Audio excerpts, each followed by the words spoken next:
Hey guys, welcome to this video. This is Sadman Leon and today I'm gonna explain the true power of Satoru Gojo, the strongest and powerful Jujutsu sorcerer in Jujutsu Kaisen universe. So let's hear it. In episode 6 of Jujutsu Kaisen, we can see a group of monstrous supernatural entities called Curse Spirits discuss how they might seal up the powers of Satoru Gojo. They aim to reshape the earth such that Curse Spirits become the dominant life form and humans are subject to their rule. They posit Gojo is the biggest obstacle in achieving this goal, given that he is arguably the most powerful Jujutsu sorcerer of all. In the parlance of Jujutsu Kaisen, a Jujutsu sorcerer is a human capable of supernatural feats in combat. In effect, humans trained in Jujutsu sorcery either manipulate a resource called cursed energy or wield supernaturally powerful weapons called cursed tools. This is the case for Maki Zenin, who possesses little cursed energy but can nevertheless battle cursed spirits thanks to the high weapon proficiency. Gojo is a teacher at Tokyo Prefectural Jujutsu High School, instructing young Jujutsu sorcerers on how to grow stronger. As seemingly the most powerful Jujutsu sorcerer himself, arguably no other character in the series is in a better position to do so. Given that he is a mentor figure, Gojo is more often than not acting behind the scenes rather than participating in fights directly. Nevertheless, a few scenes throughout the first season of Jujutsu Kaisen provide audiences glimpse of just what makes Gojo so powerful. Gojo first appears in the flash-forward opening scene of Jujutsu Kaisen episode 1 in conversation with series protagonist Yuji Itadori, whose life seems to be in Gojo's hands. Episode 2 ultimately explains how they end up in that situation. In short, Yuji consumes the finger of human Sukuna, historically the most powerful of all cursed spirits. Somehow, Yuji can withstand Sukuna's influence and retain his personhood, despite Sukuna now taking up spiritual residence within his body. When Gojo first confronts Yuji, he tells Yuji to allow Sukuna to take over his body. This is something of a dual test, though, which Gojo aims to determine whether or not Yuji can control Sukuna's influence and the extent of the threat posed by Sukuna's resurgence.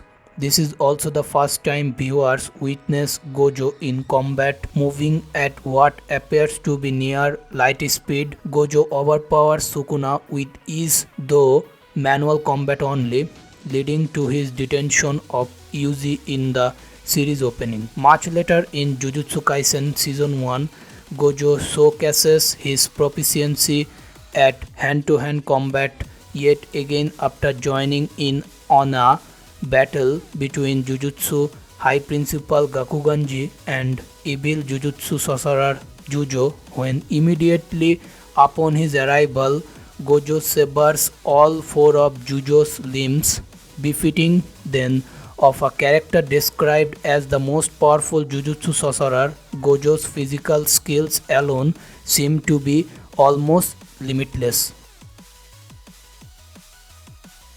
In battle with Sukuna in episode 2, Gojo reveals one additional combat proficiency beyond his physical capabilities when defending against a large blast of cursed energy fired his way. Though Sukuna's energy attack leaves the building in its path obliterated, Gojo stands in what was the blast's direct path unscathed, revealing an ironclad defense. Gojo utilizes an impenetrable guard again in episode 7 during his fight against the volcano-headed cursed spirit Jogo. Their fight begins when Jogo surprise attacks Gojo, who's on the way to meet with the Kyoto branch of Jujutsu highest principal. Jogo manifests a volcano on the side of the road aimed in Gojo's direction, seemingly before Gojo has time to realize he is in a battle against a formidable cursed spirit. Nevertheless, Gojo can manifest a bubble of energy around himself, repelling the lava entirely even on such short notice. In total, Gojo's opponent remain unable to land even a single hit in battle against him throughout the entirety of Jujutsu Kaisen Season 1 thanks to his high defensive capabilities.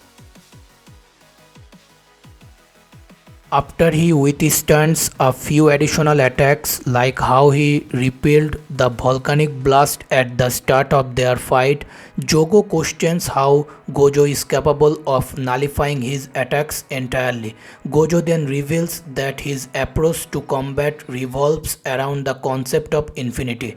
Students often learn that .999 equals 1 in math class.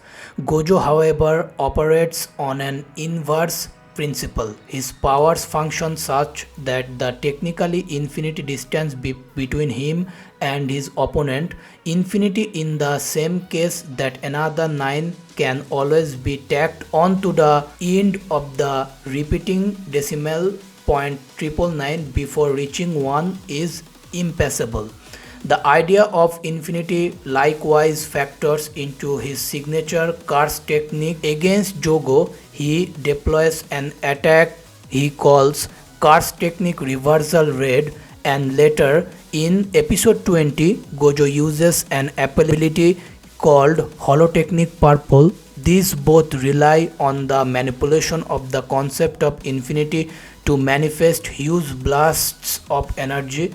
Given that, getting into the mathematical weeds of how infinity can create large balls of power is likely a fruitless task. Understanding Gojo's technique implicitly requires the viewer to suspend some disbelief. Nevertheless, access to infinity is the general basis for Gojo's immense power. After handily avoiding and repelling Jogo's attacks and deploying his counter-attack, Gojo briefly disappears from the battlefield and returns with Yuji in tow. He intends to teach Yuji about a domain expansion, which is essentially a trump card in battle for those adept at wielding cursed energy. First, Jogo activates his domain expansion, meaning that he creates an area around himself, Gojo and Yuji, in which his volcano-based powers are amplified. Gojo explains that this is the best countered with a domain expansion of his own, so he uses an ability called Unlimited Void. In the same manner as Gojo's domain expansion amplifies his infinity-based powers, which in practice means that Jogo is forced to confront the limitlessness of the universe in its entirety. As such an experience would to virtually anyone with a conscious mind, this freezes Jogo in place, leaving him prone to beheading by Gojo. Though Gojo fights alongside his Jujutsu High allies later in the season during the Kyoto Goodwill event arc, his domain expansion remains the peak of his powers exhibits during the entirety of Jujutsu Kaisen Season 1.